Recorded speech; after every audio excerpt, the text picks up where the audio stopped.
Subscribe now. EU Debates. Thank you very much, Klaus. Ladies and gentlemen, indeed, following your introduction, dear Klaus, it is difficult to believe that in Davos today we're talking about war, because the Davos spirit is the antithesis of war. It is about forging ties and together finding solutions for the big challenges of the world. You might remember, and you worked on it together with us, that in recent years we have looked at smart and sustainable ways to fight climate change and how to shape globalization so that all can benefit. How to make digitalisation a force for good and mitigate its risks for democracies. So Davos is all about crafting a better future together. That is what we should be talking here about today. But instead, we must address the cost and consequences of Putin's war of choice. The playbook of Russia's aggression against Ukraine comes straight out of another century, treating millions of people not as human beings, but as faceless populations to be moved or controlled or set as a buffer between military forces, trying to trample the aspiration of an entire nation with tanks. This is not just a matter of Ukraine's survival. This is not just an issue of European security. This is putting our whole international order into question. And that's why countering Russia's aggression is a task for the entire global community. Ukraine must win this war.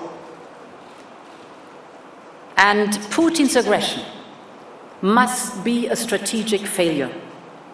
So we will do everything we can to help Ukrainians prevail and retake the future into their hands. For the first time in history, the European Union is providing military aid to a country under attack. We are mobilizing our full economic power. Our sanctions and the self-sanctionings of companies themselves are draining Russia's economy and thus draining the Kremlin's war machine. Our member states are caring for 6 million Ukrainian refugees, and actually there are 8 million internally displaced people in Ukraine itself. And in parallel, Ukraine needs direct budget support now to keep the economy running. It's about pensions, it's about salaries, it's about the basic services that have to be provided, and therefore we have proposed a 10 billion euros macro-financial assistance. It is the largest package of macro-financial assistance ever conceived by the European Union for a third country. Other countries, starting with our friends in the United States, are doing their utmost too. It is an economic relief operation with no precedent in recent history. But that is the short term, and much more needs to be done. So with the same resolve, we will, hand in hand, help Ukraine rise from the ashes. That's the idea behind the reconstruction platform that I proposed to President Zelensky.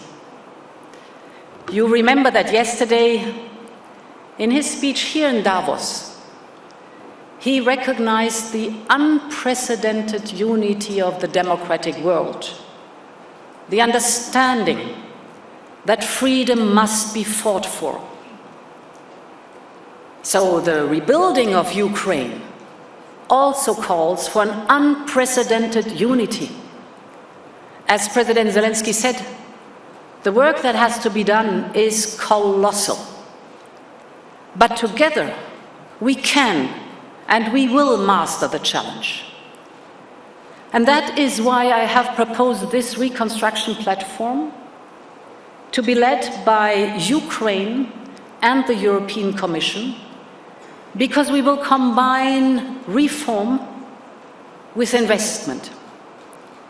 The platform invites global contributions from any country that cares about the future of Ukraine, from international financial institutions, from the private sector. We need everyone on board. And I was very glad to hear about the Lugano initiative yesterday. Borge Brende called it a Marshall Plan for Ukraine. And, ladies and gentlemen, we should leave no stone unturned. That is, including, if possible, the Russian assets that we have frozen.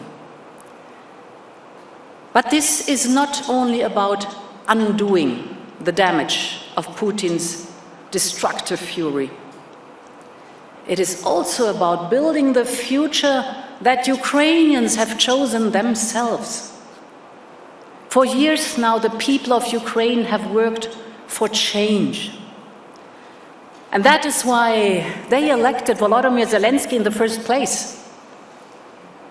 The reconstruction of the country should combine massive investment with ambitious reforms. For example, to modernize Ukraine's administrative capacity, to firmly establish the rule of law and the independence of the judiciary, to fight corruption, get rid of the oligarchs, to build a fair, sustainable, and strong, competitive economy, and thus to firmly support Ukraine in pursuing its European path. Ukraine belongs into the European family. Ukrainians have stood tall in the face of brutal violence. They have stood for their own freedom, but also for our values and for humanity. So we stand with them, and I think this is a defining moment for all democracies on the whole globe. Ladies and gentlemen, this conflict is also sending shockwaves throughout the world, further disrupting supply chains already stretched by the pandemic. It is putting new burdens on businesses and households, and it has created a thick fog of uncertainty for investors across the globe. And more companies and countries already battered by 2 years of COVID-19 and all the resulting supply chain issues must now cope with rising prices for energy as a direct result of Putin's unpardonable war. And Russia has tried to put pressure on us, for example, by cutting the energy supplies, the gas supplies of Bulgaria, Poland, and now lately Finland.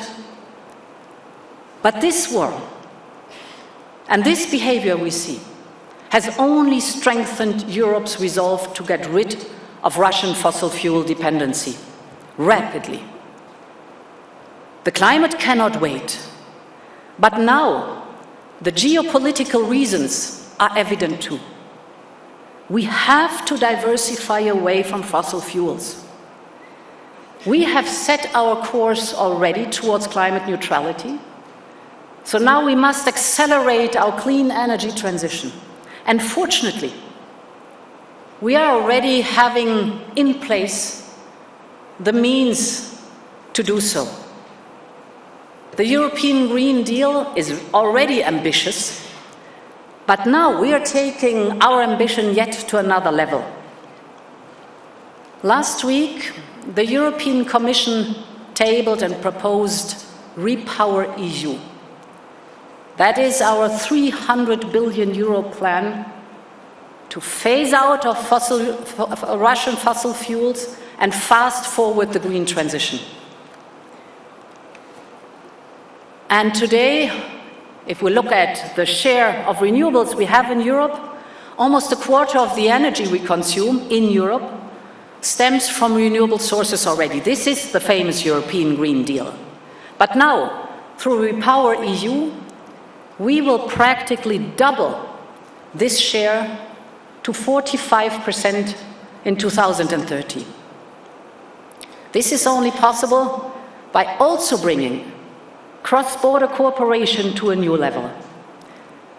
Take, for example, the North Sea of Europe and what is happening there. Last week, we had 4 European member states joining forces to harness the energy of offshore wind, and they decided to quadruple their offshore wind capacity by 2030. That will mean wind farms in the North Sea will cover the annual energy consumption of more than 50 million homes. This is roughly 1/4 of all European households. This is the right way to go. Renewable energy is basically our springboard towards net zero CO2 emissions. And it is good for the climate, but it is also good for our independence and for our security of energy supply. The same is true for the diversification of our gas supply. This is another pillar of Repower EU. As we speak, Europe is concluding new arrangements with reliable, trustworthy suppliers all over the world. In March, I agreed with President Biden to significantly step up LNG deliveries from the United States to the European Union. The amount will replace around about 1/3 of the Russian gas we have today. More LNG pipeline gas will also come from the Middle East and North Africa. New LNG terminals in Greece, in Cyprus, and in Poland will soon become operational, as will new interconnectors. And important is that the connecting pipeline infrastructure will then, over time, form the core of our hydrogen corridors. Hydrogen, ladies and gentlemen, is the new frontier of Europe's energy network. But we must also think further ahead. The economies of the future will no longer rely on oil and coal, but on lithium for batteries, on silicon metal for chips, on rare earth permanent magnets for electric vehicles and wind turbines. And it's sure, the green and digital transition will massively increase our need for these materials. However, if we look at where we are today, access to these materials is not at all a given. For many of them, we rely on a handful of producers all over the world. So we must avoid falling into the same trap as with oil and gas. We should not replace old dependencies with new ones. We are therefore working to ensure the resilience of our supply chains. And again, strong international partnerships are at the heart of the solution. So the Commission has already secured strategic raw material partnerships with countries, for example, like Canada, and additional reliable partnerships will follow. Once again, together we can create more balanced interdependencies and build supply chains that we can really trust. Ladies and gentlemen, we are witnessing how Russia is weaponizing its energy supplies. And indeed, this is having global repercussions. Unfortunately, we're seeing the same pattern emerging in food security.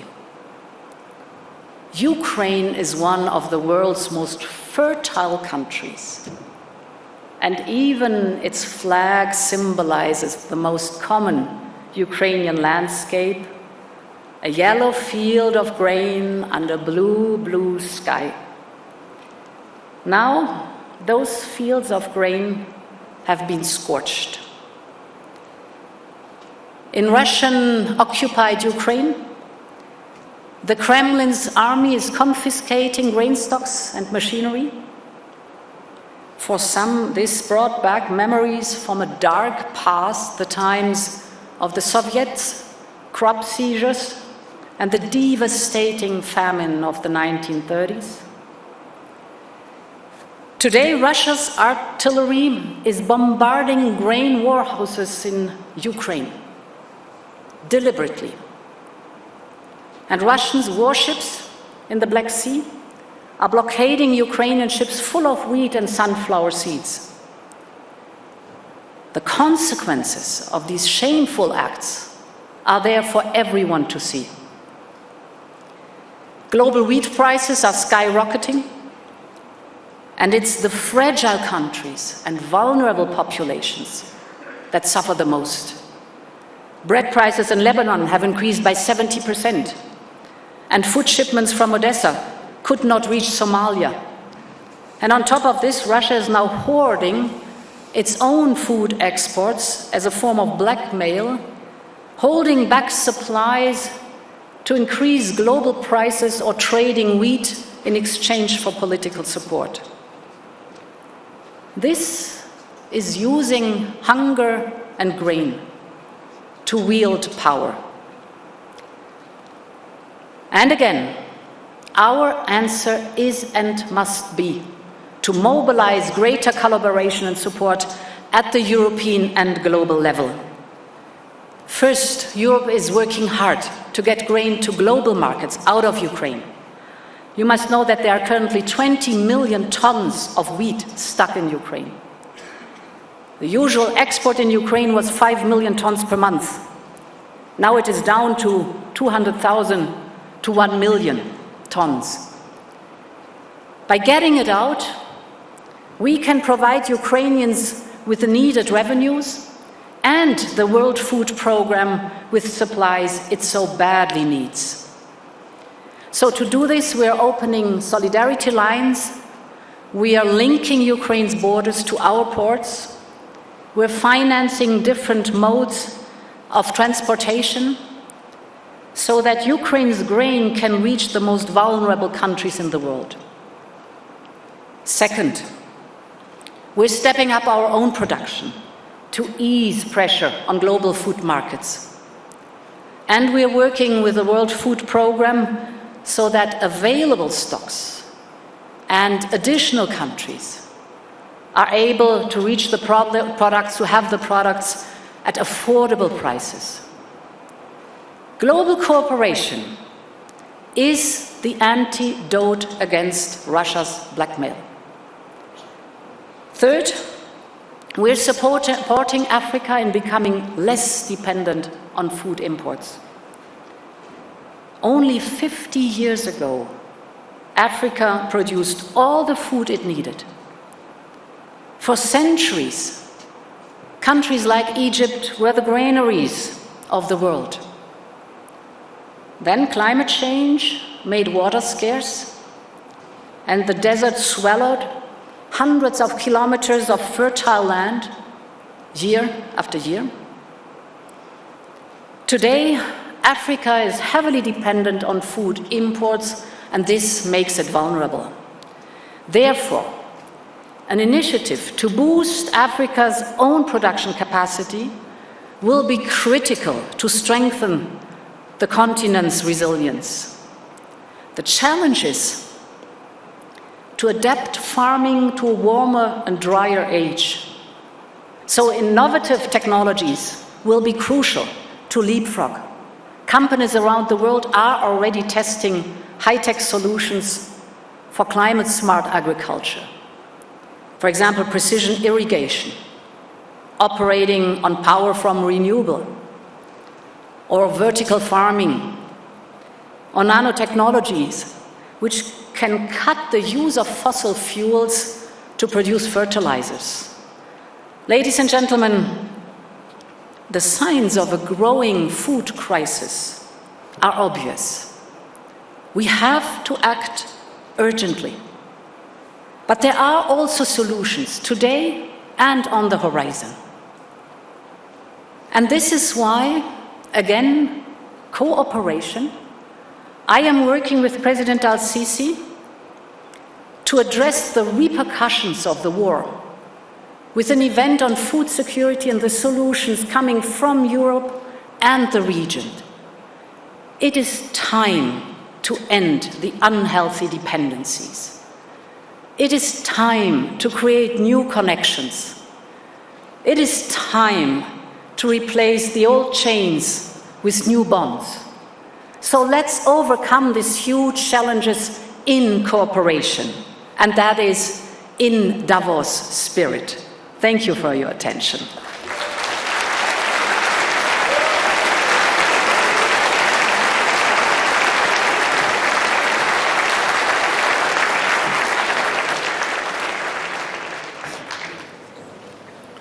Madam President, dear Ursula, your speech, I think, for me was impressive because it was also a very reassuring answer to some of the concerns President Zelensky raised yesterday. So I'm very happy that in Davos he gets also response. And second, what impresses me as former professor for strategy, how you take and Europe takes the existential crisis. It's an existential crisis at the same time as an opportunity to shape its own future in a much more constructive way. Now I have two short questions. The first one is related, you spoke about the strategic autonomy, also in a military sense. And we have to increase our defense budgets. But could you develop a little bit more about it, what the future of the European defense mechanism could be? Yes. So first and foremost, it's very clear that NATO is the strongest military alliance of the world, and it will always be. And Europe will never be a military alliance. But I'm deeply convinced that as Europeans, we need to be able to care for our own defense and to be able to act if being called upon. Now, if you look at the last, well, basically decade of defense investment, right after the financial crisis, you see that there were enormous cuts in defense spending. And if you look at the aggregated figures now, since the financial and economic crisis, you see that the defense investment in Europe rose by 20%, in the United States by 65%, in Russia by 300%, and in China by 600%. Of course, I know these are relative figures, but they are telling. Now, it is very good that with the bitter experience of war back on European soil, we realize we have to invest much more in a solid European defense capabilities. Leaders have agreed to spend 200 billion euros, step up in spending 200 billion euros in defense capabilities. So far, this is good. Very important for us in the European Union is that this is not 27 times fragmented investment in defense capabilities, because as a former Minister of Defense, I know very well how important interoperability between armed forces is. So that you have not 17 different types of tanks or fighter jets, but one or two. Because this gives you the opportunity to scale up, so to use the economy of scales, to work together on spare parts, but also to exchange personnel that is trained on that. For example, an Estonian pilot could fly a fighter jet that comes from Belgium. So the interoperability between the armed forces is really crucial. And therefore, we are now putting up a platform in the European Union to orchestrate and to make sure that we have a joint procurement approach for this massive investment that will be there. Ursula, last question.